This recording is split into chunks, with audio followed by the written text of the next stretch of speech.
আল্লাহ রাব্বুল আলামিন কুরআনুল কারীমের সূরা হুজরাতের 12 নম্বর আয়াতে বলেন, আমার আপনার নবী মুহাম্মদুর রাসূলুল্লাহ সাল্লাল্লাহু আলাইহি ওয়াসাল্লাম বুখারী শরীফের 5143 নম্বর হাদিসে বলতেছেন, আন আবী হুরায়রা রাদিয়াল্লাহু তাআলা আনহু قال হযরত আবু হুরায়রা রাদিয়াল্লাহু তাআলা আনহু হতে বর্ণিত, তিনি বলেন, قال রাসূলুল্লাহ সাল্লাল্লাহু আলাইহি ওয়াসাল্লাম, রাসূল করিম সাল্লাল্লাহু আলাইহি ওয়াসাল্লাম বলেন, ইয়াকুম ওয়ায-যন্ন, তোমরা একজন বান্দা বা বান্দি অপর কোন বান্দা বা বান্দির ধারণা করা থেকে বিরত থাকো। তারপর নবী মুহাম্মদুর রাসূলুল্লাহ সাল্লাল্লাহু আলাইহি ওয়াসাল্লাম বলতেছেন, ফাইন্নায-যন্না আকযাবুল হাদিস, কোন মুসলমান বান্দা বা বান্দি যদি একজনকে ধারণা করে, এটা হলো সবচেয়ে বড় মিথ্যা কথা। মুহতারাম হাজিরিন, আমরা জানি আমরা পরস্পর যে কথা বলি একজন আরেকজন সম্পর্কে, সেটাকে মিথ্যা বলা হয়। কিন্তু আমার আপনার নবী মুহাম্মদুর রাসূলুল্লাহ সাল্লাল্লাহু আলাইহি ওয়াসাল্লাম বলতেছেন, যদি আমি একজন মানুষকে ধারণা করি অমুক হয়তোবা এই গুনাহটা করেছে বা অমুক হয়তোবা এই কাজটা করেছে, আল্লাহ রাব্বুল আলামিন সূরা হুজরাতের 12 নম্বর আয়াতে এই কাজ থেকে বিরত থাকার কথা বলতেছেন। তারপর নবী মুহাম্মদুর রাসূলুল্লাহ সাল্লাল্লাহু আলাইহি ওয়াসাল্লাম বলতেছেন, এই যে তোমরা একজন অপরজনকে ধারণা করো, এটা হলো সবচেয়ে বড় মিথ্যা কথা, আর মিথ্যা কথা মানুষকে ধ্বংস করে দেয়। as-sidqu ইনজি ওয়াল কিযবু ইহলিক, সত্য মানুষকে মুক্তি দেয়, মিথ্যা মানুষকে ধ্বংস করে। মুহতারাম হাজিরিন, আল্লাহ রাব্বুল আলামিন এই আয়াতের প্রথম অংশে বলছেন, একজন আরেকজনকে ধারণা করা থেকে বিরত থাকো, এটা হলো সবচেয়ে বড় মিথ্যা কথা। আল্লাহ রাব্বুল আলামিন এরপর বলতেছেন, ওয়ালা তাজাসসু, ও আমার মুমিন বান্দারা, ও আমার দুনিয়ার মুসলমান, ও আমার যুবক ভাইরা, ভালো মনোযোগ দিয়ে শোনো। তারপর আল্লাহ রাব্বুল আলামিন বলতেছেন, ওয়ালা তাজাসসু, তোমরা একজন মানুষ আরেকজনের পিছনে সিআইডিগিরি করো না, একজন মুসলমান আরেকজনের পিছে লাইগা যেও না। তুমি কি অন্যায় করতেছো, তুমি তোমার নিজের অন্যায়ের দিকে তাকাও। তোমার আরেক ভাই কোন দোষ করছে, কোন গুনাহ করতেছে, সেটার দিকে তাকিও না। তোমার ভাই কি বাজারে যাচ্ছে না মসজিদে যাচ্ছে, নাকি কোনো খারাপ কাজের দিকে যাচ্ছে, তুমি সেই দিকে দৌড়াও না। এটা কে বলেছে?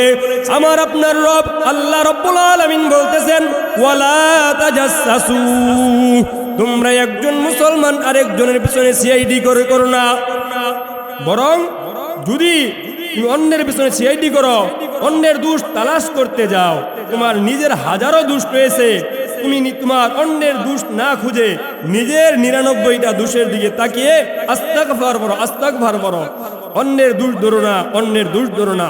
মুহতারাম হাজিরিন, আল্লাহ রাব্বুল আলামিন এটা বলেছেন 2 নাম্বার। 3 নম্বর আল্লাহ রাব্বুল আলামিন বলেন, ওয়ালা ইয়াগতাব বা'দুকুম বা'দা, এই আয়াতের মধ্যে এটা হলো মূল লক্ষ্য এবং উদ্দেশ্য।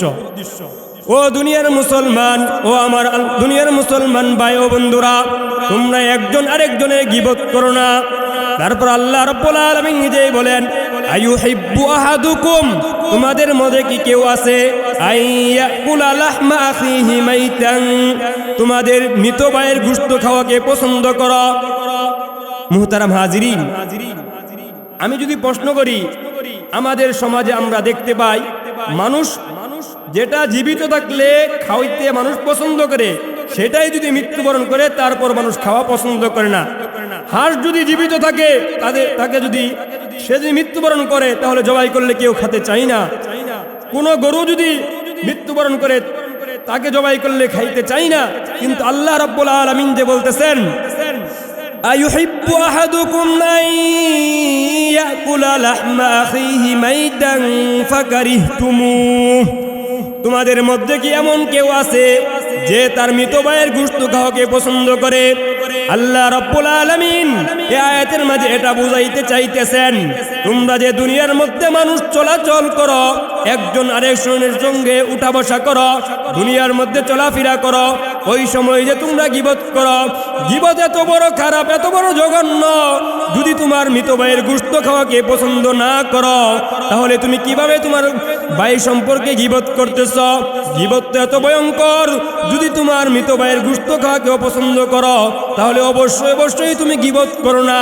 গীবত হলো ওই রূপ, যদি তোমার মৃত ভাইয়ের গোশত খাওয়াকে পছন্দ করো, গীবতটা হলো এমন, তাহলে তুমি তোমার মৃত ভাইয়ের গোশত খাওয়াও। মুহতারাম হাজিরিন, তারা আল্লাহ রাব্বুল আলামিন বলেন ফাকারিহতুমু, আল্লাহ রাব্বুল আলামিন নিজেই বলতেছেন না এটা পছন্দ করে। মুহতারাম হাজিরিন, আমরা কেউ কারো গীবত করব না। তারপর আল্লাহ রাব্বুল আলামিন বলেন ওয়াত্তাকুল্লাহ, তোমরা আল্লাহ তাআলাকে ভয় করো। মুহতারাম হাজিরিন, এই যে আল্লাহ রাব্বুল আলামিন সূরা হুজরাতের 12 নম্বর আয়াতে যে তিনটি বিষয় মুসলমানদেরকে নিষেধ করলেন, এখন আমাদের জানতে হবে মুহতারাম হাজিরিন, গীবতের পরিচয়। গীবত আসলে কি কি কি বললে বা কি করলে গীবত হয়, এটা আমাদের জানতে হবে।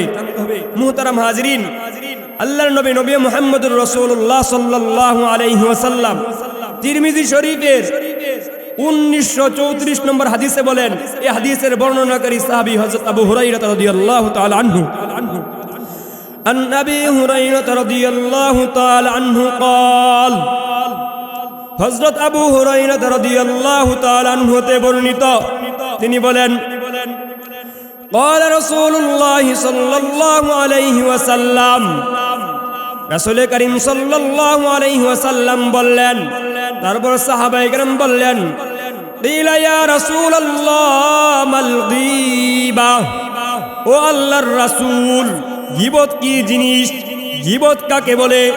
তারপর নবী মুহাম্মদুর রাসূলুল্লাহ সাল্লাল্লাহু আলাইহি ওয়াসাল্লাম বলতেছেন যিকরুকা আখাকা বিমা ইয়াকরা, তুমি তোমার ভাই সম্পর্কে এমন আলোচনা করা, এমন কথাবার্তা করা, এমন কথাবার্তা বলা যা শুনলে তোমার ভাই অপছন্দ করবে।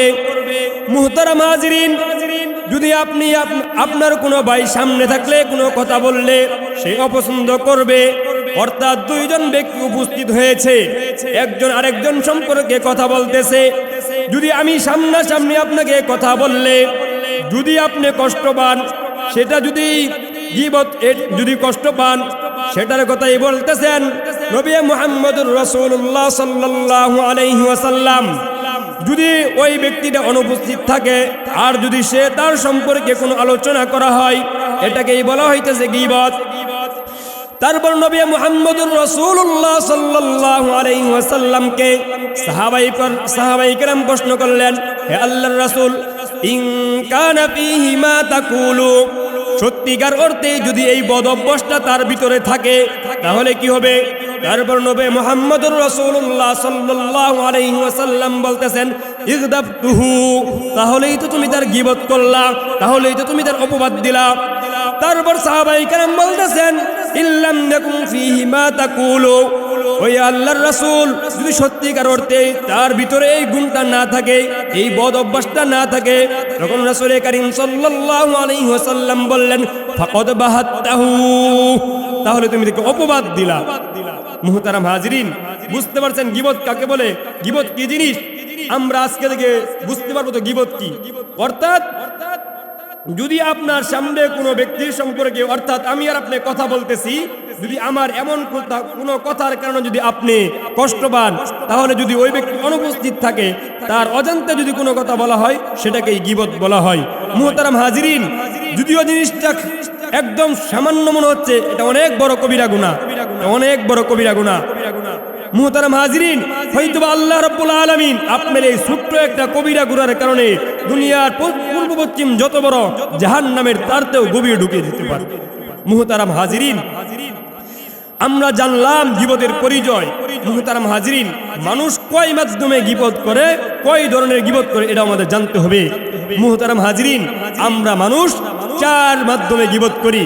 এক নম্বর আল গীবাতু বিল লিসান, মানুষ জবান দ্বারা জিহ্বা দ্বারা গীবত করে।